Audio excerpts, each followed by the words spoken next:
Hi, a very warm welcome to another edition of Gear Up. And today we are joined by a very experienced ACCA member, and today's topic is corporate governance. But before we begin, just a quick sound check if you are able to hear us properly. So, ये quick poll है. If you can please let us know in the comment section, in the chat box, whether you can hear us or not. Gee, very good. So all of you can hear me all right. My name is Rashid Khan. I'm the Marketing Communications Manager at ACCA. And today the session will be moderated by Mohammed Shahid. Mohammed Shahid is an experienced member of ACCA team in Peshawar. He looks after the business development. So आपके जितने भी हमारे approved employers बनते हैं और regulators से जितने भी relationships हैं वो वहाँ manage कर रहे होते हैं मोहम्मद शाहिद और बहुत exciting opportunities create कर रहे होते हैं for our students and members. So thank you very much Shahid for joining us. रात के इस बहुत late ये session हो रहा है because of Ramzan. We feel के students are very busy during the day and they're fasting, तो energies भी low होती हैं और इसके अलावा जब इबादत वगैरह से हम फारिग होकर हमने सोचा कि gear up session को थोड़ा सा late किया जाए and we have received very good feedback. तो thank you very much Shahid, आपने अपनी नींद में से हमारे लिए वक्त निकाला. इनके साथ हमारा we are joined by Sunil Jamil. Sunil Jamil is an experienced ACCA member, a senior ACCA member, and he has a very unique blend when it comes to experience. He has a working experience as well as teaching experience. He has worked at very reputable brands such as Pepsi Cola International and Zakori Group, as well as he has practiced accountancy at practices such as Rafaqat Babar and Company, and he teaches at IM Sciences Peshawar. So thank you very much, Sunil. And Mohammed Shahid will give a more detailed introduction of and will share more about his profile. So now I'll hand over mic to Mohammed Shahid, who will be moderating today's session. Over to you, Shahid. Thank you, Rashid. Assalamu alaikum, everyone, and a very warm welcome to all the attendees to another exciting and interactive session by ACCA Pakistan under its Gear Up initiative. My name is Mohammed Shahid. I'm working with ACCA Pakistan as a business development executive, looking after the operations in KP region. Today, we have been joined by one of our esteemed and senior ACCA member, is introduced by Rashid Khan. And today we'll be discussing around a very important and essential topic, which is around the corporate governance. So just to before going around the topic, just to give you a brief introduction about our today's speaker, Sunil Jamil is a senior ACCA member, currently working as a managing partner at Oscorp Tax and Financial Consultants. And before starting his own consultancy firm, he has worked with Zakori Group of Industries as Group General Manager, looking after the entire operation of Zakori Group. And apart from that, he has also worked as managing the faculty. He has also worked with the faculty of Institute of Management Sciences Peshawar, as well as one of our education partners, Scan School of Accountancy. Before going and proceeding with the session, I'll just go through the format of this session. We'll be having a 45 minutes presentation by Sunil, and after that we'll be having a 15 minutes dedicated Q&A session. So I'll be requesting all the attendees, if they are having any question which is relevant to the topic, and if they have any question in their mind, feel free to ask and comment those questions in the Q&A box, and definitely we'll be answering those questions accordingly at the end of the session. So without any further delay, I would now request Sunil to formally initiate the session. So over to you, Sunil.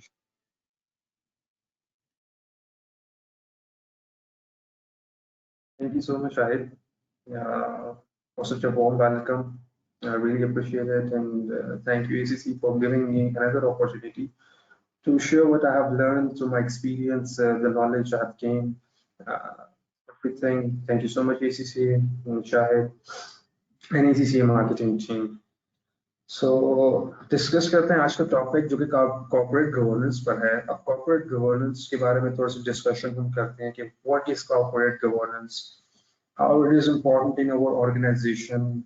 Basically, everything is moving and everything is growing nowadays. So with the past accounting practices and taxation practices and all the management style of an organization. So due to globalization, we need a robust corporate governance strategies and scheme, how the organization will be governed and run. So basically, the meaning of corporate governance is how the organizations are governed and how the organizations are run.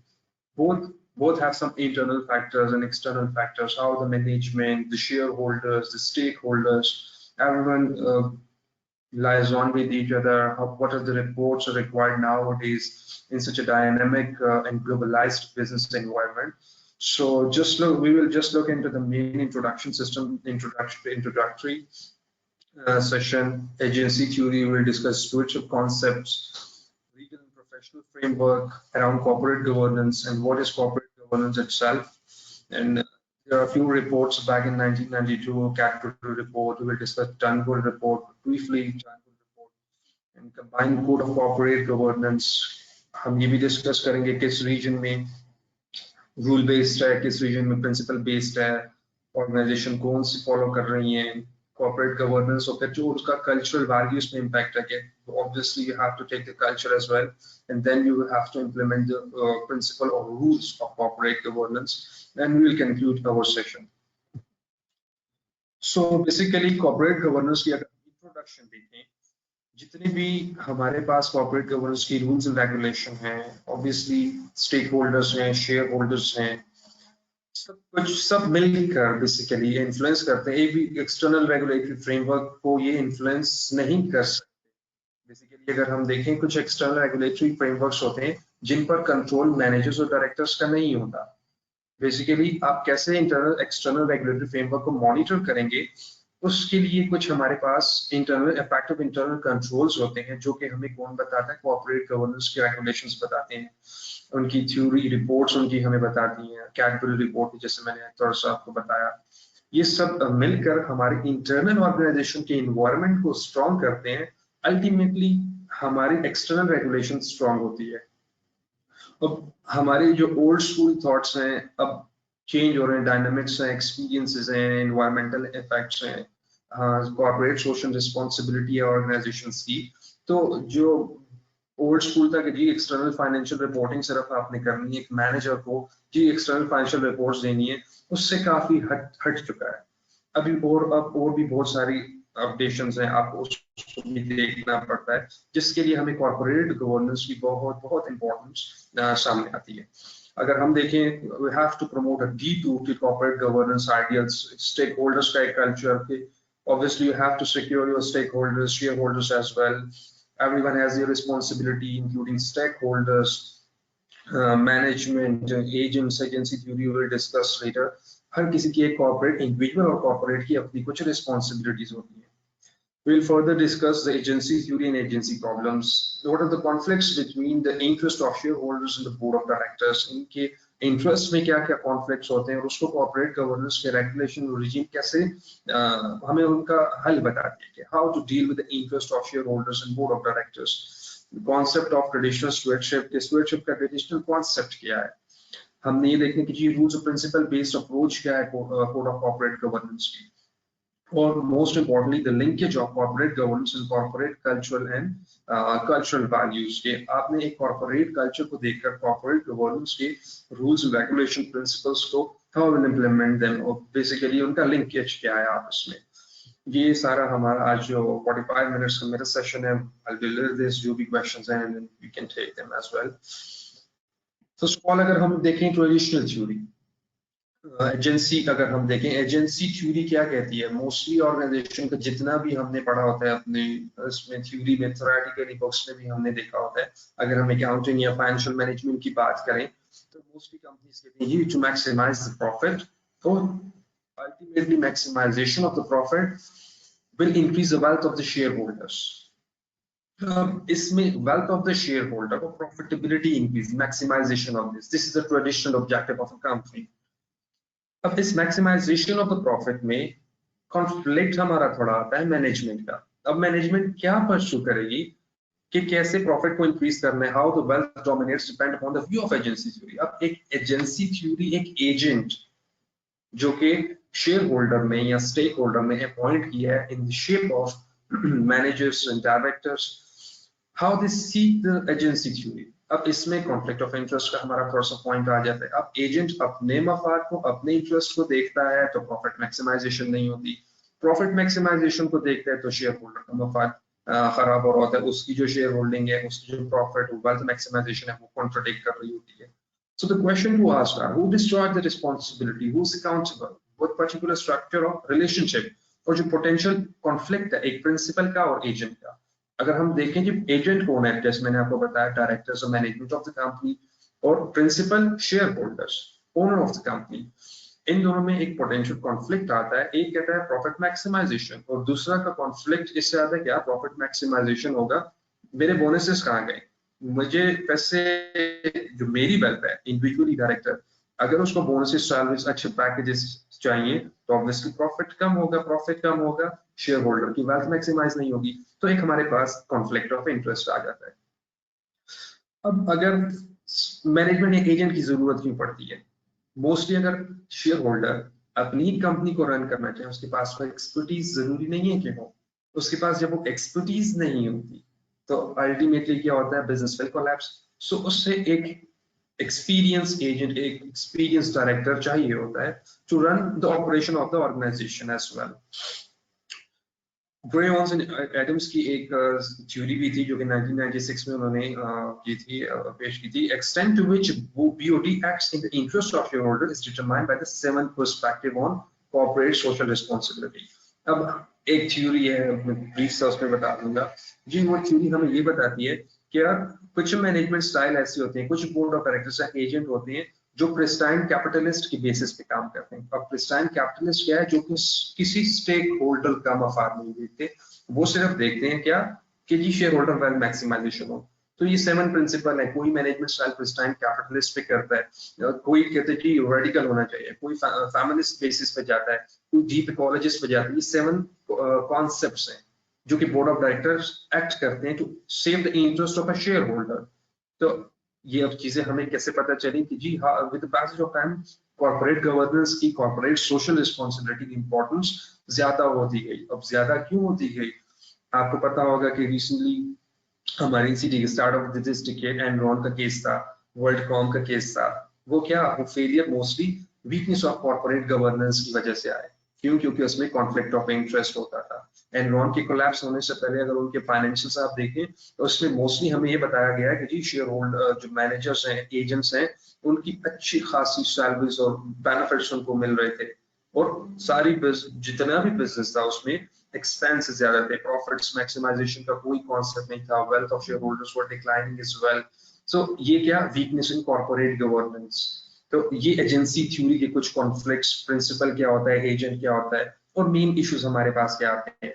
तो agency theory is basically कि जी agent और जो principal है उनके दरमियान में relationship क्या है, who is accountable, who is इनकी अपनी शेयर होल्डर की, एजेंट्स की अपनी अपनी रिस्पांसिबिलिटी है, both are accountable to each other, both are accountable to public as well.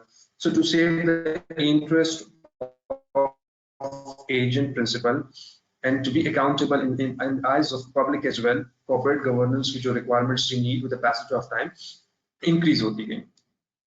स्टूवर्डशिप concept हमारे पास आता है कि जी what are the rights of shareholder and the stakeholders जो कि कनेक्टेड है with the company should protect and promote stewards of these stake holders.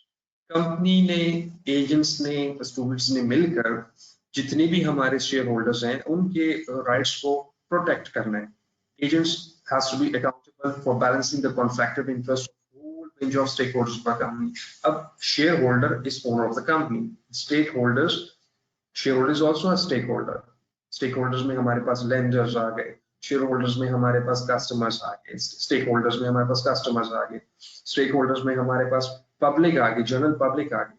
अब एक एजेंट डायरेक्टर जिसके पास एक रिस्पॉन्सिबिलिटी है कि उसने बैलेंस ऑफ करना है सब स्टेक होल्डर्स में, होल्डर्स के लिए शेयर होल्डर का भी ख्याल रखना है, उसने लेंडर्स का भी ख्याल रखना है कि किसी के राइट्स को वायलेट ना किया जाए और सब एक इक्विटेबल ट्रीटमेंट हो। तो agent is responsible and accountable कि वो कॉन्फ्लिक्ट ऑफ इंटरेस्ट, जो स्टेक होल्डर्स की कॉन्फ्लिक्ट ऑफ इंटरेस्ट है, उसको बैलेंस करे। Separation of ownership and control. अब अगर for separation of ownership and control क्यों आता है, क्योंकि मैंने आपको थोड़ा सा पहले भी बता दिया था कि ओनर्स गवर्न रन नहीं कर सकते एक ऑर्गेनाइजेशन को, क्योंकि उसमें एक वर्सेटाइल और एक्सपर्टीज चाहिए, जो कि एक एजेंट की होती है, जो कि एक डायरेक्टर की होती है, जो कि एक स्पेशलिस्ट की होती है। जरूरी नहीं है कि शेयर होल्डर्स के पास वो ही एक्सपर्टीज हो। तो यहाँ पर हमारे पास जब शेयर होल्डर को अपने बिजनेस रन करने के लिए एजेंट की जरूरत पड़ती है, तो यहाँ पर separation of ownership and control आ जाता है। जब सेपरेशन एंड ओनरशिप कंट्रोल आ जाता है, यहाँ पर कॉन्फ्लिक्ट ऑफ इंटरेस्ट अराइज होता है। तो कॉन्फ्लिक्ट ऑफ इंटरेस्ट अराइज जहां पर होता है, उसके लिए फिर अपने स्पेसिफिक रूल्स एंड रेगुलेशन है, जो कि मिटिगेट करते हैं through their policies, through their principles, through their rules, जो कि कॉर्पोरेट गवर्नेंस हमें बताता है। Divergence of the interest of owners and manager is the main reason why there is a need of system of corporate governance। क्योंकि divergence क्या है, agent कहता है कि जी मेरा जो इंटरेस्ट है वो सिक्योर हो, शेयर होल्डर कहता है मेरा इंटरेस्ट सिक्योर हो। यहाँ पर दो इंटरेस्ट आगे, there is a conflict of interest. तो एक सिस्टम हमें चाहिए जो कि कॉर्पोरेट गवर्नेंस हमें बताता है how to mitigate the conflict of interest in an organisation. Back in 1776, it was recognized that agency model would not naturally work to the advantage of the principals without some intervention। अब इस line का मतलब क्या है कि agency model आया कि जी प्रिंसिपल और एजेंट दोनों सेपरेट है, there is a separation of ownership and control. अब ये सिर्फ हम एक ऑर्गेनाइजेशन में इंप्लीमेंट करते हैं कि जी मैनेजर होगा और वो साल भी प्रॉफिट एंड लॉस और फाइनेंशियल शेयर होल्डर को बता दिया करेगा, बस अल्लाह अल्लाह खैर सकता, आपने देख लिया, सारी एजेंट की भी रिस्पॉन्सिबिलिटी होगी। ये इस तरह नहीं होता। शेयर होल्डर की और स्टेक होल्डर्स के आपको जितने भी इंटरेस्ट है उनको you have to secure, agent hire इसी वजह से हुआ होता है। तो एजेंसी मॉडल को अगर आप इंप्लीमेंट कर रहे हैं तो उसका कोई फायदा नहीं होगा, उसमें कॉन्फ्लिक्ट्स होंगे, वो नेचुरली काम नहीं करता जब तक कि सम इंटरवेंशन। अब इंटरवेंशन क्या है, कॉर्पोरेट गवर्नेंस के कोड्स कि ऑर्गेनाइजेशन को रन और गवर्न कैसे किया जाए over the tenure of organization life, not just annually basis in the shape of financial reports. Those are nothing। वो financial reports अगर आप देखें एक साल गुजरने के बाद की डिटेल है, सारी सारी कहानी तूफान गुजर के उसके बाद है। कॉर्पोरेट गवर्नेंस टाइमली बेसिस पे, रेगुलरली बेसिस पे कंट्रोल्स इंप्लीमेंट करती है ऑर्गेनाइजेशन में to safeguard the interest of the stakeholders. Legal and professional framework, obviously you have to work around corporate governance भी अगर implement करनी है तो you have to see around the legal and professional framework as well। अब अगर हम देखें, one major responsibility of companies directors to ensure that financial reports are relevant and faithfully represent the affairs of the company। एक director की responsibility की जितनी भी financial reports हैं वो ट्रू एंड फेयर व्यू या रेलेवेंट या फेथफुल रिप्रेजेंटेशन दें कंपनीज की अफेयर की। अब ये फेथफुल कैसे आती हैं, हर आपको पता है बाय लॉ रिक्वायर्ड है मोस्टली हर कंट्री में कि आपको अपनी फाइनेंशियल स्टेटमेंट्स को ऑडिट करवाना है एनुअली बेसिस पर, कि आपकी फाइनेंशियल स्टेटमेंट एक थर्ड पार्टी वेरीफाई करे कि वो ऑडिट। अब फॉर एग्जांपल सिंपल एग्जांपल है, ऑडिटिंग क्यों रिक्वायर्ड है, एक शेयर होल्डर ने अपने पैसे दे दिए लगा दिए कंपनी में, जो कि डेली बेसिस पे शेयर होल्डर वो नहीं देख रहा, उसने एक सेकंड पार्टी को एज एजेंट रख लिया कि यार मेरे ऑपरेशन चलाओ। अब पैसे सारे शेयर होल्डर लगा रहे हैं, एजेंट साल के बाद एक हिसाब दे देता है कि जी ये हिसाब किताब है। ऑब्वियसली अब शेयर होल्डर को उसको देखना है कि कितना ठीक है कितना गलत है। यहाँ पर रोल आता है थर्ड पार्टी का, जो कि ऑडिट है। फिर ऑडिटिंग देखिए कि आया जो फाइनेंशियल इंफॉर्मेशन एक एजेंट प्रोवाइड कर रहा है शेयर होल्डर को, वो कितनी फेथफुल रिप्रेजेंटेशन है of the affairs of the company. Companies in most countries are required by law to have the audit their account at least every financial period। 12 महीनों के लिए अपने अकाउंट्स को ऑडिट करवाएं। हर कंट्री की हर कंपनी की requirement है, बाय लॉ भी रिक्वायर्ड है। The issue to consider here are who should be appointed the auditor। अब थर्ड पार्टी की एक वेरिफिकेशन चाहिए, उसके लिए हर लॉ में प्रोफेशनल फ्रेमवर्क में ECCA की भी प्रोफेशनल फ्रेमवर्क में सारे बाय लॉज गिवन है। हर कंपनी, हमारा अगर कंपनीज एक्ट देखें 2017 उसमें भी एक how to hire the auditor, auditor कौन होना चाहिए। तो ये सारी चीजें कॉर्पोरेट गवर्नेंस भी हमें ब्रीफली बताता है, इन डिटेल हमें बताता है कि कौन ऑडिटर होना चाहिए, जो ऑडिट फर्म है उसको आपने हायर कैसे करना है, एक ऑडिटर कितने साल तक के लिए एक ही कंपनी का ऑडिट कर सकता है, टू बी इंडिपेंडेंट। जितना ज्यादा इंडिपेंडेंट होगा ऑडिटर, उतना ज्यादा फाइनेंशियल स्टेटमेंट पे जो रिपोर्ट देगा वो उसको थॉरली देखेगा, उसकी फेथफुल रिप्रेजेंटेशन को थॉरली एक्सप्लेन करेगा शेयर होल्डर को। और आया फिर हमारे पास अगर इंडिपेंडेंस को देखें, एक ऑडिटर है वो ऑडिटिंग सर्विस भी प्रोवाइड कर रहा है और साथ कंसल्टिंग सर्विसेज भी प्रोवाइड कर रहा है, फॉर एग्जांपल टैक्सेशन या कोई मैनेजमेंट सर्विसेज प्रोवाइड कर रहा है। तो आया एक ही ऑडिटर वो ऑडिट भी कर रहा है और वो सेल्फ रिव्यू की तरफ भी आ रहा है, अपना काम रिव्यू कर रहा है, plus conflict of interest auditor का भी अराइज होता है। तो इन सब चीजों को हमें हमारा प्रोफेशनल फ्रेमवर्क भी एक्सप्लेन करता है, अच्छा खासा लीगल फ्रेमवर्क भी एक्सप्लेन करता है, और जितना भी हमारा कॉर्पोरेट गवर्नेंस के कोर्स हैं वो इन्हीं लीगल और प्रोफेशनल फ्रेमवर्क को देखते हुए कंट्रीज में इंप्लीमेंट किया जाता है। कॉर्पोरेट गवर्नेंस इटसेल्फ क्या चीज है? अगर हम देखें, अगर corporate governance can be seen as having internal and external sources. अब what is external and internal sources? Corporate governance के अपने कुछ कोड्स हैं, उसमें कुछ मैंडेटरी कोड्स हैं, कुछ वॉलंटरी कोड्स हैं, रिपोर्ट्स हैं, framework such as companies law. अब फॉर एग्जांपल अगर एक कंपनी चाहती है कि लिस्टिंग की तरफ जाती है, वो चाहती है कि हम अपने स्टॉक एक्सचेंज पर अपने शेयर्स लिस्ट करें, अब जब लिस्टिंग की तरफ जाएगी तो उसके इंटरनल कंट्रोल्स को स्ट्रांग होना चाहिए, उसकी रिपोर्टिंग को स्ट्रांग होना चाहिए। क्यों? स्टॉक मार्केट में आपने पब्लिक का पैसा उठाना है, जब पब्लिक का पैसा उठाना है तो अकाउंटेबिलिटी भी इंक्रीज हो जाती है, स्टॉक मार्केट की रूलिंग्स को आपने फॉलो करना होता है, अकाउंटिंग ऑडिटिंग स्टैंडर्ड्स को प्रॉपर्ली इंप्लीमेंट करना होता है, आपने ऑडिटेड फाइनेंशियल स्टेटमेंट अब अकाउंटिंग की बेसिस पे ही ऑडिट होगा। अब अकाउंटिंग, अब एक कंपनी कहती है जी मैं international financial reporting standards follow कर रहे हैं, तो आया उसको 100% फाइनेंशियल रिपोर्टिंग स्टैंडर्ड्स फॉलो भी करने हैं। तो these are mandatory requirements. Voluntary disclosures देने हैं, वॉलंटरी डिस्क्लोजर्स में आपके पास आगे कि जी हम फ्यूचर में क्या करना चाह रहे हैं, इंटीग्रेटेड रिपोर्टिंग का कॉन्सेप्ट बहुत आजकल आया। These are technically voluntary codes, क्योंकि कोई भी बाय लॉ ये नहीं कहता कि have to represent integrated reports. So these are voluntary reports and mandatory financial statements. You have to publish your financial statements because you are going to list it. You are going to listing your organization company on stock exchange. Furthermore, her country की अपनी requirements होती हैं जो कि company law हमें बताता है। अब पाकिस्तान में अपनी रिक्वायरमेंट है एज पर कंपनीज एक्ट कि जी आपने ऑडिट करवाना है, आपने फाइनेंशियल स्टेटमेंट्स को पब्लिश करना है लिस्टेड कंपनी के लिए, साल में एक दफा आपने ऑडिट करवा के। अब ये क्या मैंडेटरी कोड्स है जो कि हमारी एक तरह से एक्सटर्नल रिपोर्टिंग है to external stakeholders of an organisation. अब एक्सटर्नल स्टेक होल्डर्स में हमारे पास कौन आ गया जी? बैंक्स आ गए, लेंडर्स आ गए, कस्टमर्स आ गए, these are all external stakeholders. External stakeholders में एक प्रिंसिपल जिनको शेयर होल्डर भी कहा जाता है, वो उनको भी हमने एक एक्सटर्नल रिपोर्टिंग करनी है in shape of mandatory financial statements, audited financial statements. आपके वॉलंटरी कोड्स होते हैं, वॉलंटरी कोड्स में मैंने जैसे आपको बता दिया, फॉर एग्जांपल इंटीग्रेटेड रिपोर्टिंग, आप फ्यूचर के प्लान्स आपके क्या हैं, तो आप ये फॉलो कुछ रिपोर्ट्स करते हैं, कुछ कोड्स आप फॉलो करते हैं for your external stakeholders. Internal corporate governance क्या है? अब देखें, आपने काम करना है जी accounting auditing, audited financial statement publish करनी है, आपने इंटीग्रेटेड रिपोर्टिंग करनी है टू एक्सटर्नल स्टेक होल्डर्स। ये आप कब कर सकते हैं? जब आपका इंटरनल कॉर्पोरेट गवर्नेंस या इंटरनल कंट्रोल्स जो होंगे, जो इंटरनल ऑपरेशंस होंगे वो स्ट्रांग होंगे। वो कैसे स्ट्रांग होंगे? जब आपने properly code of corporate governance को इम्प्लीमेंट किया होगा, आपने डिफरेंट कमेटीज बनाई होंगी, वो आगे हम जाकर देखेंगे कौन कौन सी कमेटीज रिक्वायर्ड है। So internal corporate governance is how such external governance, जो कि पहले मैं बता चुका हूँ, is complied with and embedded within the cultural and values of an organization, and how sound governance is implemented and works in practice.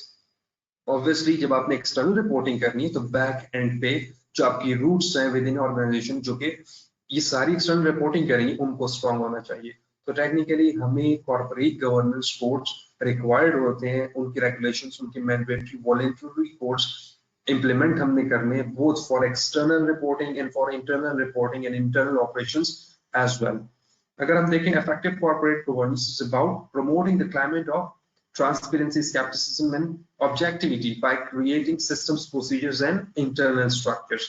एक effective corporate governance कौन सी होगी? जिसमें वो organization, वो कंपनी, वो इंडस्ट्री जो कि ट्रांसपेरेंट हो, ऑब्जेक्टिव हो to their vision, to their mission, उसमें कोई भी कॉन्फ्लिक्ट ना हो, उसमें आप ये ना देखें कोई डिसीविंग का कोई फैक्टर ना हो, तो वो इफेक्टिव कॉर्पोरेट गवर्नेंस कौन सी होगी? जो प्रमोट करेगी climate of transparency, objectivity and scepticism, ये कैसे हम करेंगे? By creating systems, procedures and internal structures. अब ये सिस्टम्स, प्रोसीजर और इंटरनल स्ट्रक्चर्स हमें कौन बताता है?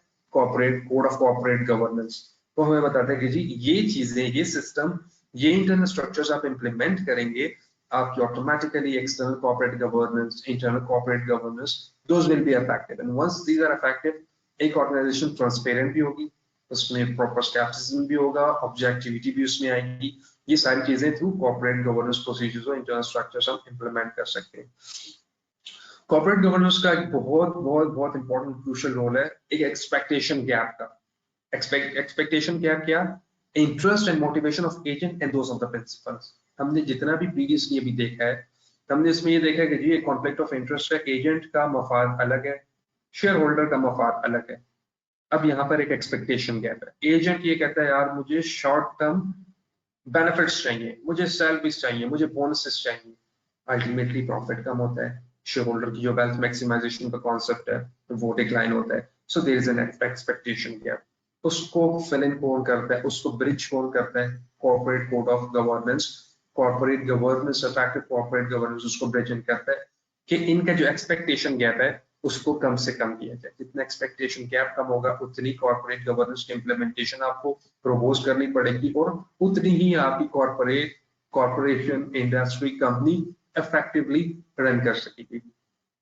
टेक्निकली हमने इसमें ये देखते हैं कि जितने भी हमारे स्टेक होल्डर्स हैं, शेयर होल्डर्स हैं और जो एजेंट्स हैं, हमने सबका जो एक विजन और एक जो ऑब्जेक्टिव है, हमने उसको स्ट्रीमलाइन करना है। अब फॉर एग्जांपल आपने एक प्लान बनाया यार, 5-6 लोग हैं और we want to head to Lahore. अब ऑब्वियसली सबका पॉइंट ऑफ व्यू क्या होना चाहिए? यार हमने लाहौर की तरफ जाना है। अब एक कहीं और निकल जाता है, एक ही ऑब्जेक्टिव अगर कुछ हो तो वो 5 के 5 लोग लाहौर नहीं पहुंचेंगे, कोई कहाँ जाएगा, कोई कहाँ जाएगा। सो बेसिकली अलाइन करना है एक कंपनी के विजन को जो कि बेनिफिशियल हो, और एजेंट के लिए भी बेनिफिशियल हो और एक प्रिंसिपल शेयर होल्डर के लिए भी बेनिफिशियल हो। और वो कैसे पता चलेगा? जो कंपनी के ऑब्जेक्टिव, विजन या मिशन स्टेटमेंट है उसके थ्रू हम अलाइन कर सकते हैं। और वो अलाइन कैसे होंगे? Through implementation of codes, corporate governance code, how the organisation will be run and how the organization will be governed through appropriate and effective corporate governance structures, procedures and systems. जब corporate governance की requirement ज्यादा बढ़ी तो Cadbury report इन 1992 Cadbury ने report एक दी कि यार, और बात तो हम सब कर रहे हैं कि यार हमने कॉर्पोरेट गवर्नेंस को अच्छा करना है, हमने कॉर्पोरेट गवर्नेंस को एनहांस करना है, कैसे करना है, व्हाट आर द रिकमेंडेशन। अब एक मेरे पास एजेंट प्रिंसिपल आ गया, कंपनी चल रही है और वीकनेसेस हैं, ट्रांसपेरेंसी नहीं है, कॉन्फ्लिक्ट ऑफ इंटरेस्ट आ रहे हैं, तो मुझे इसको ठीक करना है। अच्छा जी, कॉर्पोरेट गवर्नेंस को हम इम्प्लीमेंट करते हैं। कॉर्पोरेट गवर्नेंस को इम्प्लीमेंट करना है, कैसे करें, रिकमेंडेशन क्या है? तो इन 1992 कैडबरी ने रिपोर्ट पेश की जिसके अंदर उसने बताया कि कैसे कॉर्पोरेट गवर्नेंस को आप इम्प्लीमेंट करेंगे, किन किन चीजों पे हमने फोकस करना है, कौन से हमने कमेटीज बनानी है, बैलेंस क्या होगा।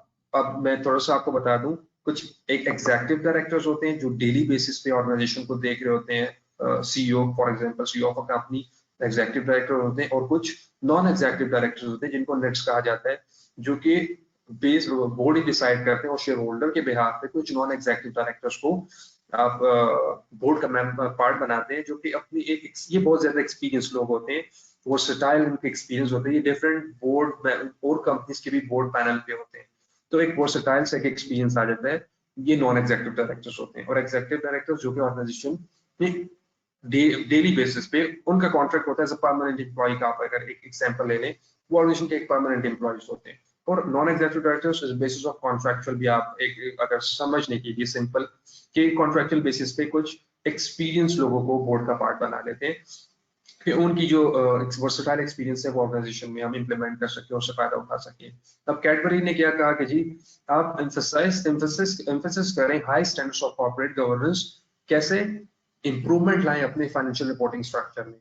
जितनी आपकी फाइनेंशियल रिपोर्टिंग स्ट्रक्चर की क्वालिटी अच्छी होगी, उतनी ही कॉर्पोरेट गवर्नेंस की इंप्लीमेंटेशन अच्छी होगी और उतना ही कॉर्पोरेट जो कॉर्पोरेशन है आपकी, इंडस्ट्री कंपनी है, वो अच्छे तरीके से रन हो सकती है। External auditing should be independent. जैसे मैंने बताया कि जी 2 लोगों का आपस में हिसाब किताब है और उन्होंने हायर कर ली तीसरा बंदा, यार बताओ कि ये हिसाब किताब कितने हद तक ठीक है। अब वो तीसरा बंदा कब ठीक, और जजमेंट उसकी कैसे ठीक होगी? जब वो इंडिपेंडेंट होगा, ना वो एजेंट की फेवर करे ना वो शेयर होल्डर की फेवर करे। वो इंडिपेंडेंट होना चाहिए। जब ऑडिटर आपका इंडिपेंडेंट होगा, उतनी फाइनेंशियल रिपोर्टिंग के ऊपर जो वो कमेंट या रिपोर्ट करेगा वो ऑथेंटिक होगी, वो ट्रू एंड फेयर व्यू उसका प्रेजेंट करेगा, वो फेथफुल रिप्रेजेंटेशन उसकी देखेगा। तो external auditing should be independent and closely monitored through introduction of audit committee. अब यहाँ पर जो कमेटी बनी ऑडिट कमेटी, ये हमें किसने रिकमेंड की? कैडबरी रिपोर्ट ने for corporate governance.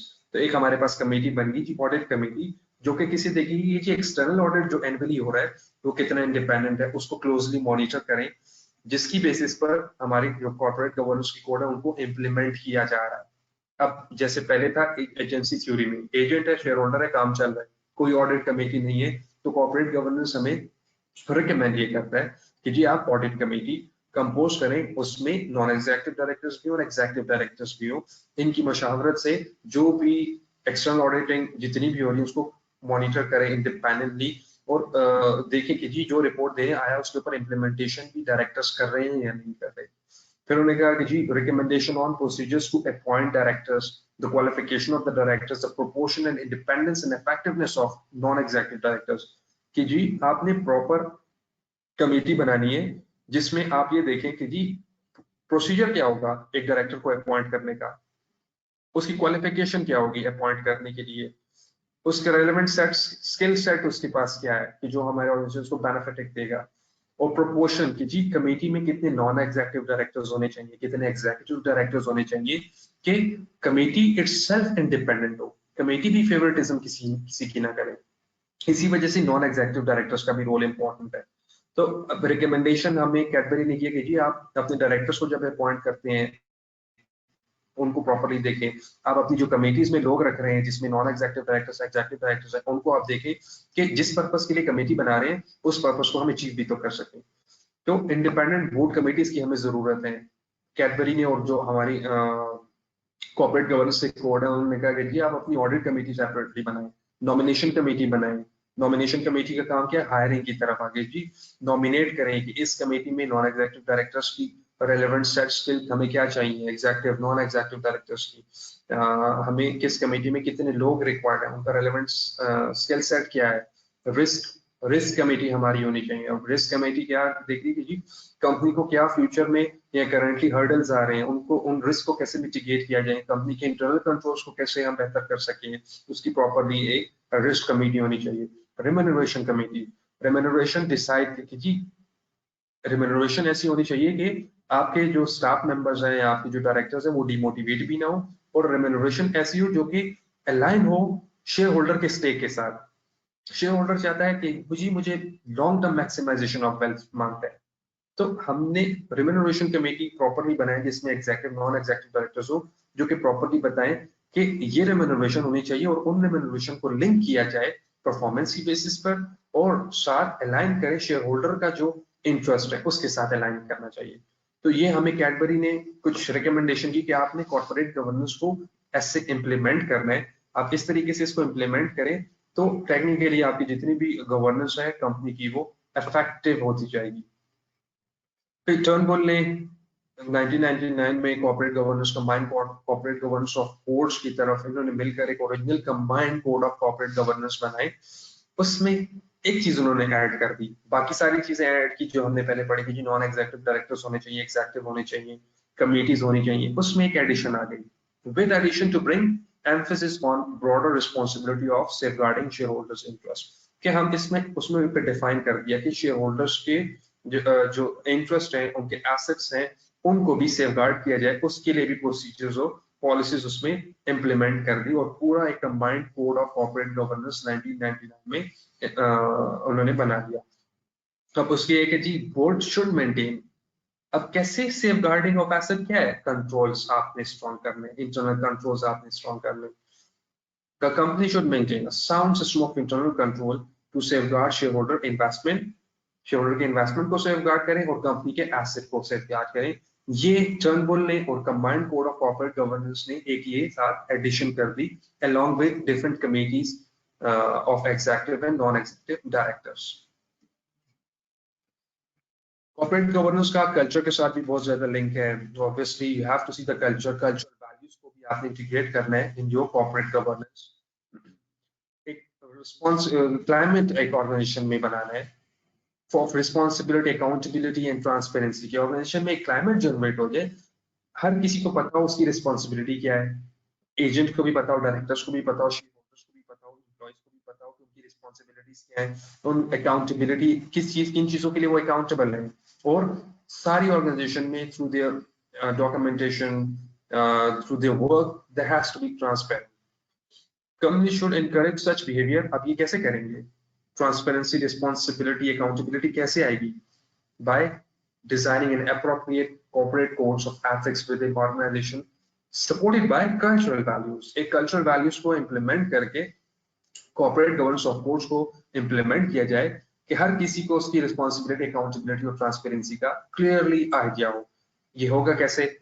Equitable productivity होनी चाहिए, बोनस स्कीम होनी चाहिए. आपने प्रोडक्टिविटी जो डिफाइन करनी है, सबके जो टास्क आपने जो जिनको हम केपीआईज कहते हैं वो इक्विटेबल होनी चाहिए, बोनस स्कीम इक्विटेबल होनी चाहिए ना कि एक बंदा ज्यादा काम कर रहा है वो कम बोनस ले रहा है, दूसरा बंदा काम नहीं कर रहा वो इतना ही बोनस ले रहा है. तो इसमें डिमोटिवेटिंग फैक्टर्स को हमने मिटिगेट करना है, कोई भी डिमोटिवेटिंग फैक्टर ना हो. ट्रांसपेरेंट रिक्रूटमेंट होनी चाहिए, प्रमोशन ऑफ द पॉलिसीज होनी चाहिए, प्रॉपरली आप रिक्रूटमेंट ट्रांसपेरेंट रखें, जो प्रमोशन पॉलिसीज हैं वो टाइमली बेसिस पे हो, गुड स्टाफ वेलफेयर हो, एनवायरमेंटल पॉलिसीज इफेक्टिव हो, और कस्टमर्स के साथ आपका एक अच्छा रिलेशनशिप हो. इन सब चीजों पे काम करना है. इन सब में अगर आप देखें, हमारे स्टेक होल्डर्स हैं, हमारे एम्प्लॉयज हैं, इसमें हमारे कस्टमर्स हैं, हमारी पॉलिसीज हैं. पॉलिसीज आप एक्सटर्नल अपने लेंडर्स के साथ, अपने क्रेडिटर्स के साथ उन पॉलिसीज को प्रॉपर्ली इंप्लीमेंट करें कि सबको एक साथ लेकर चलें एक ही डायरेक्शन में, जो कि कंपनी की प्रॉफिट मैक्सिमाइजेशन है, long term maximisation of. Obviously long term company grow करेगी तो every person related to each and every stakeholder will face growth, उनको ग्रोथ रिसीव होगी इन शेप ऑफ प्रॉफिट्स, सब चीजें वो ग्रो करेंगे. तो टेक्निकली हमने ये सारी चीजें देखनी है कि हम कॉर्पोरेट गवर्नेंस और कल्चरल वैल्यूज को साथ एम्बेड करके इम्प्लीमेंट करें अपनी ऑर्गेनाइजेशन में. ये थोड़ी ब्रीफली हमने इसमें देखा कि जी क्या क्या चीजें, कल्चरल क्या है, कॉर्पोरेट गवर्नेंस क्या है, कैटेगरी रिपोर्ट क्या है. तो let's conclude this topic of corporate governance. Businesses that embrace the underlying principle, जितने भी बिजनेसेस हैं वो प्रॉपर्ली कॉर्पोरेट गवर्नेंस कोड को प्लेस करते हैं अपने ऑर्गेनाइजेशन में. तो this is the only way to safeguard the interest of all the stakeholders. आप कॉर्पोरेट गवर्नेंस कोड को प्रॉपर्ली इंप्लीमेंट करें, जो भी कंपनी करती है तो वहां पर कॉन्फ्लिक्ट ऑफ इंटरेस्ट जो होता है वो कम होता है, और अल्टीमेटली सब stakeholders. Now, I'm not just talking about shareholders. I'm talking about all the stakeholders. उन सबके इंटरेस्ट को सेफगार्ड किया जा सकता है. फ्रेमवर्क आप appropriate essential framework आप implement करें, maintain करें, within which rights and responsibility rewards are available to the principal and agent. Corporate governance ने सबको एक साथ लेकर चलना है. तो हर बंदे का जब आप इंप्लीमेंट करते हैं, आपने मॉनिटर करना उस फ्रेमवर्क को प्रॉपर्ली कि हर बंदे की राइट्स, रिस्पॉन्सिबिलिटी और रिवॉर्ड्स अवेलेबल हो और वो देखें भी और उनको प्रॉपर्ली मिलेगी. आपने रिस्क को रिड्यूस करना है, नेगेटिव बिहेवियर का जो रिस्क है उसको आपने रिड्यूस करना है कि आपके ऑर्गेनाइजेशन में वेस्टफुलनेस ना हो, इनएफिशिएंसी ना हो, आइडलनेस ना हो, फ्रॉड और थेफ्ट को मिटिगेट किया जाए, उससे कम रखा जाए. आपने कल्चर को ऐसे इंप्लीमेंट करना है कि कोड ऑफ कॉर्पोरेट गवर्नेंस की नेगेटिव बिहेवियर एक ऑर्गेनाइजेशन में कम हो.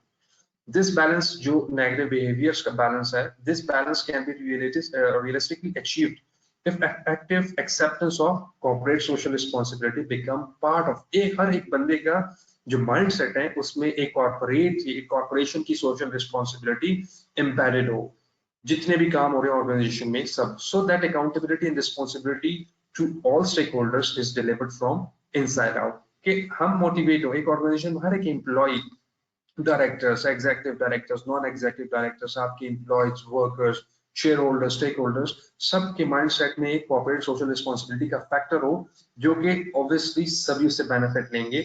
हर एक बंदा एक दूसरे के लिए काम करें through proper implementation of code of governance, equitable basis पे हो, इक्वालिटी हो, ट्रांसपेरेंसी हो, आप जितनी भी रूल्स एंड रिस्पॉन्सिबिलिटी है हर एक बंदा इक्वल बेनिफिट ऑर्गेनाइजेशन से एक्सट्रैक्ट करे और सब एक दूसरे के लिए काम करे. सिर्फ फाइनेंशियल रिपोर्टिंग नहीं है, आपने ऑर्गेनाइजेशन को लेकर चलना और डेली बेसिस पे बहुत सारी रिस्पॉन्सिबिलिटी आती है, तो अपनी पॉलिसीज को एम्बेड करना through appropriate and effective corporate governance structure. तभी जो उसकी डेफिनेशन है, कॉर्पोरेट गवर्नेंस की डेफिनेशन, वो पूरी होती है. How effectively organisation is govern and run.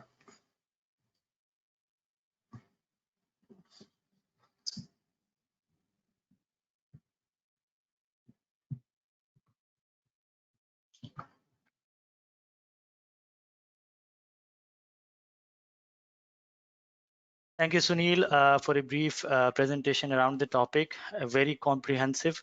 We'll now move on to the Q&A session. So if there is anyone who is having any issue regarding the topic which has been presented by Sunil or any other contents which were part of this presentation, feel free to ask. We have a few, एक common question हमें 3 से 4 attendees की तरफ से आया regarding the slides and recording of this session. Just to let everyone know that definitely after the activity we'll be sharing the slides and recording of the session, so then you can definitely go through all the contents accordingly. So if there are any other question, we have attendees which are present currently, so I would encourage everyone to feel free and take this opportunity to interact with Sunil and discuss around the topics which you want clarity.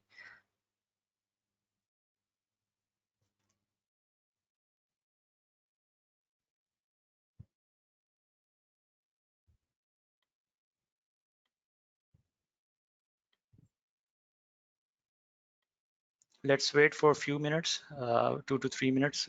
I hope we'll be getting some question.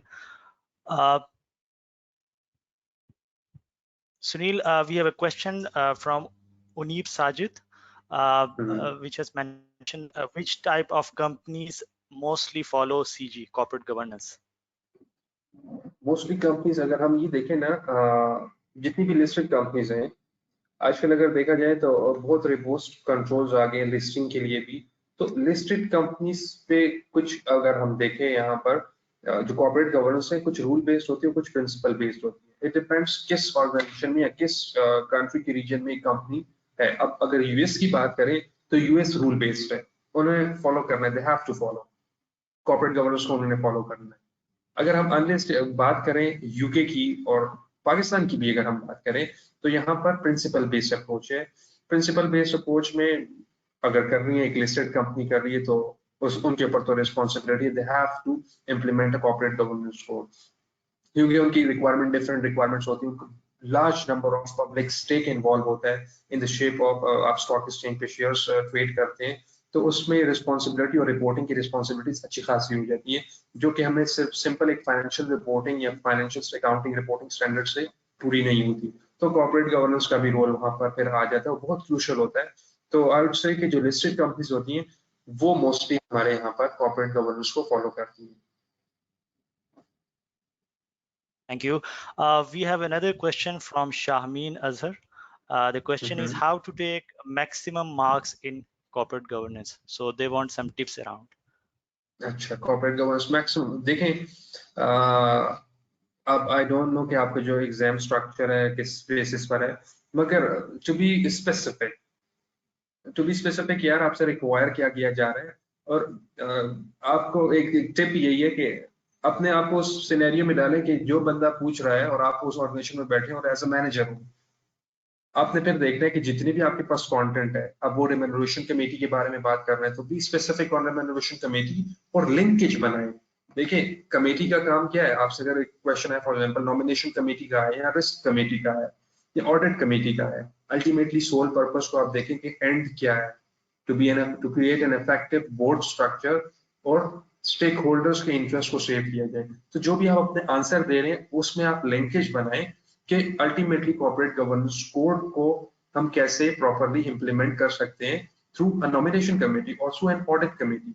Stake holders के जो हम interest है उसको कैसे safeguard कर सकते हैं through implementation of specific committee.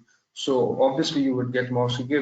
Corporate governance से रेलेवेंट आपको कोई कमेटी अगर आप बना रहे हैं तो अल्टीमेटली उसका सोल पर्पस यही है कि you have to implement a corporate governance. तो प्रोसीजर आपने बनाना है, प्रोसीजर को सिंपली लिंक करें उसके कोर पर्पस के लिए कि प्रोसीजर बना क्यों, मार्क्स अच्छे मिल सकते हैं इसमें. Right. We have another question from Syed Hamad Hussain. Hamad is asking that what are the humane factors involved, like if a bank goes for profit maximization through retail banking, how will the balance create to avoid conflicts? Does corporate governance include this? Obviously इसमें include करते हैं. अब for example retail business की तरफ वो जा रहे हैं कि यार हम देखना ये चाह रहे हैं कि अब एम्प्लॉय का अपना स्टेक आ गया। अब एम्प्लॉय का स्टेक आप कैसे सेव कर सकते हैं? ऑब्वियसली आपका प्रॉफिट मैक्सिमाइजेशन अगर जा रहा है तो वो इन द शेप ऑफ वो शेयर होल्डर की वेल्थ मैक्सिमाइजेशन है। यहाँ पर फिर कॉर्पोरेट गवर्नेंस कहता है कि जी आप अपनी जो एम्प्लॉयज हैं उनके लिए शेयर एप्रिसिएशन राइट्स, अगर आपने कॉन्सेप्ट थोड़ा देखा हो, कि आप उनको एज अ सिंपल अपनी कंपनी का ओनर ही साथ बनाए, उनको राइट्स दें शेयर्स में। ऑब्वियसली शेयर्स में जब राइट मिल रहे हैं तो उसमें एम्प्लॉयज भी मोटिवेट इसी वजह से होंगे कि आपने ये देखना है कि शेयर्स इंक्रीज होंगे तो मेरे पास जो पोर्शन चंक जो शेयर्स है अल्टीमेटली उसकी वेल्थ मैक्सिमाइजेशन होगी। तो अल्टीमेटली आपने फिर वो लिंक करता है सब कुछ, सबके जो इंटरेस्ट को सेफ गार्ड करता है कि एम्प्लॉयज को आप शेयर एप्रिसिएशन राइट्स में इनकॉर्पोरेट कर दें उस बैंक के शेयर एप्रिसिएशन राइट्स में, या उनको जो बोनसेस हैं वो लिंक कर दें, शेयर प्राइसेस से लिंक कर दें। आप बेशक उनको शेयर ऑफर ना करें, आप उनकी शेयर की प्राइसेस की बेसिस पे उनकी रेम्यूनरेशन आप डिसाइड करें, तो कॉर्पोरेट गवर्नेंस को भी डील करता है। Depends on scenario. अगर आप प्रिंसिपल बेस्ड ऑफ अप्रोच आप अप्लाई करते हैं तो आप इसको प्रॉपर्ली टैकल कर सकते हैं।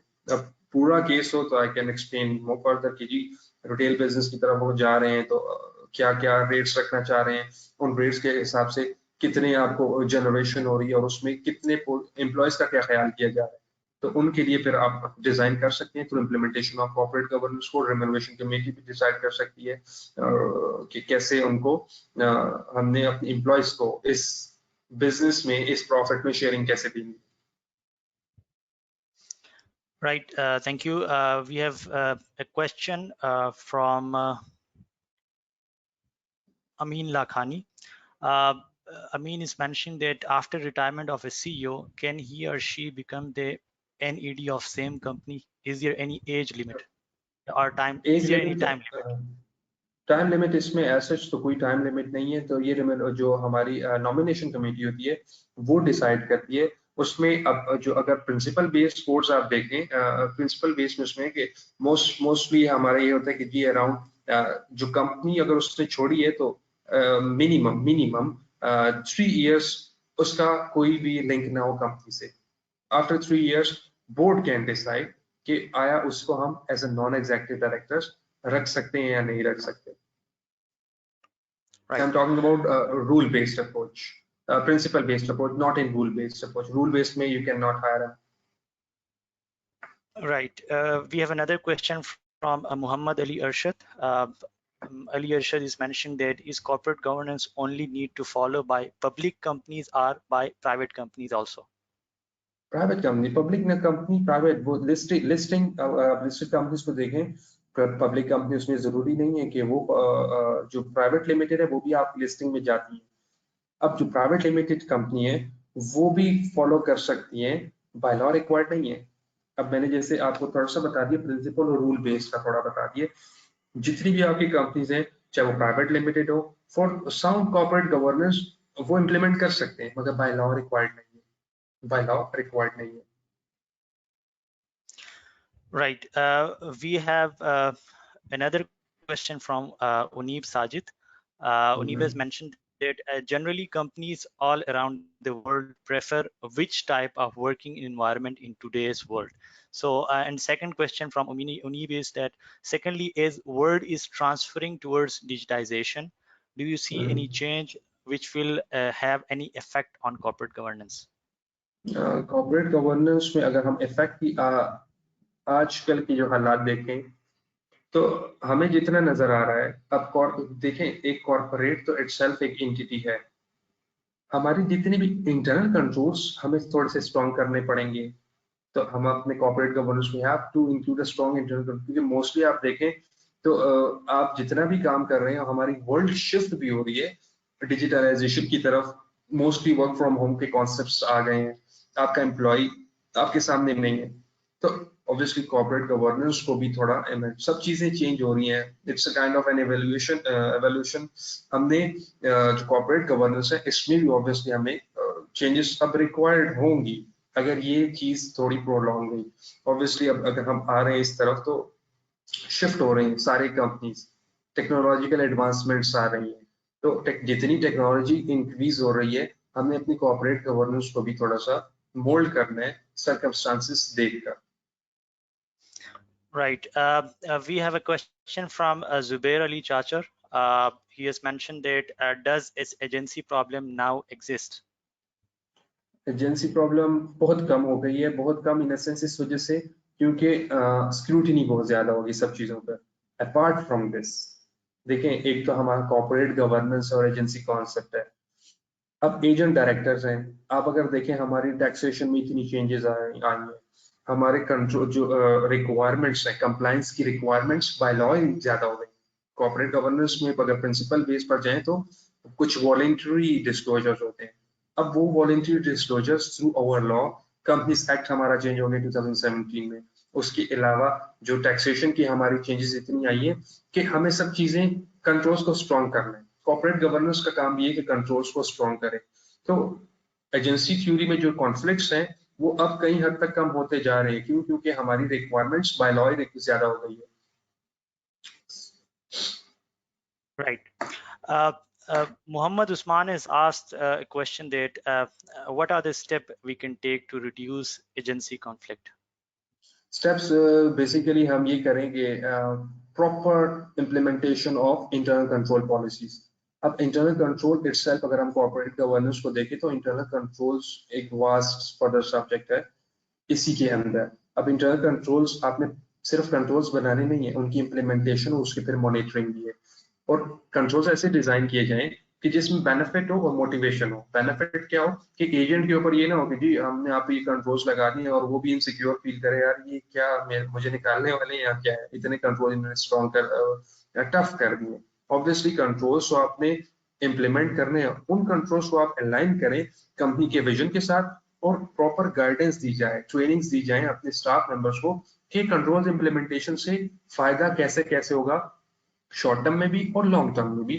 एजेंट्स को, डायरेक्टर्स को, और उनकी प्रॉपर इम्प्लीमेंटेशन के बाद उनकी टाइमली बेसिस पे मॉनिटरिंग हो, और मॉनिटरिंग के बाद उनमें addition with the passage of time, जैसे अभी हम देखें चीजें कुछ चेंज हो रही हैं, और फिर इसी तरह अपने इंटरनल कंट्रोल्स को भी टाइमली बेसिस पर अपडेट करके और फिर इम्प्लीमेंटेशन और monitoring.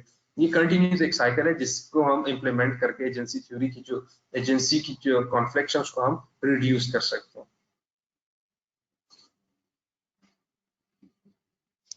Right. We have a question from Waqas Zafar. Waqas has mentioned that when looking at reports of a listed company, which sections should we look out for to understand how reporting on corporate governance is done by listed companies in Pakistan, and what parameters are reported on? Basically as such अगर हम देखें, पाकिस्तान में भी जितनी होती हैं, अगर आप लिस्टेड कंपनी को उठाकर देखें तो पाकिस्तान में जो अप्रोच फॉलो की जा रही है वो प्रिंसिपल बेस्ड है। हर कंपनी की जो कॉर्पोरेट गवर्नेंस या कॉर्पोरेट सोशल रिस्पॉन्सिबिलिटी पे रिपोर्टिंग है वो एक जैसी नहीं है। किसी कंपनी ने नॉमिनेशन कमेटी के बारे में कुछ बताया होगा और फ्यूचर प्रोस्पेक्ट्स आपको बताए होंगे। अगर हम तो देख रहे होते हैं कि फाइनेंशियल स्टेटमेंट्स देख रहे होते हैं, किसी कंपनी ने फाइनेंशियल स्टेटमेंट से पहले उन्होंने डिस्क्लोज कर दिया होता है कि जी कॉर्पोरेट गवर्नेंस की ये कोड्स हैं और ये हम इम्प्लीमेंट कर रहे हैं, इसकी ये कुछ रिजल्ट है। तो जितनी भी आप एक एनुअल रिपोर्ट आप उठाते हैं तो एनुअल रिपोर्ट में कहीं पर उन्होंने डिफाइन किया जाता है टेबल ऑफ कंटेंट में कि कॉर्पोरेट गवर्नेंस या कॉर्पोरेट सोशल रिस्पॉन्सिबिलिटी में ये पैरामीटर्स हैं। हमारे पास नॉन एग्जीक्यूटिव डायरेक्टर्स की ये लिस्ट है, हमारे पास एग्जीक्यूटिव डायरेक्टर्स की ये लिस्ट है, ये भी मेंशन किया जा सकता है। रिक्वायर्ड नहीं है। क्यों? क्योंकि कॉर्पोरेट गवर्नेंस रूल बेस्ड यहाँ पर इम्प्लीमेंट की नहीं जाती। जब रूल बेस्ड इम्प्लीमेंट की नहीं जाती तो वो, अब जैसे फॉर एग्जांपल फाइनेंशियल स्टेटमेंट्स है तो सेट स्पेसिफिक प्रिंसिपल्स हैं कि जी ये स्टैंडर्ड है, इस तरह इम्प्लीमेंट होता है, इसकी ये डिस्क्लोजर्स हैं, so you have to disclose them. Corporate governance जो कोड्स हैं वो बाय लॉ हमें रिक्वायर्ड नहीं है कि उनकी प्रेजेंटेशन कैसे होगी, उनकी रिपोर्टिंग कैसे होगी। टेक्निकली जो कॉर्पोरेट गवर्नेंस का सोल पर्पस ये है कि ऑर्गेनाइजेशन को प्रॉपर्ली गवर्न और रन किया जाए।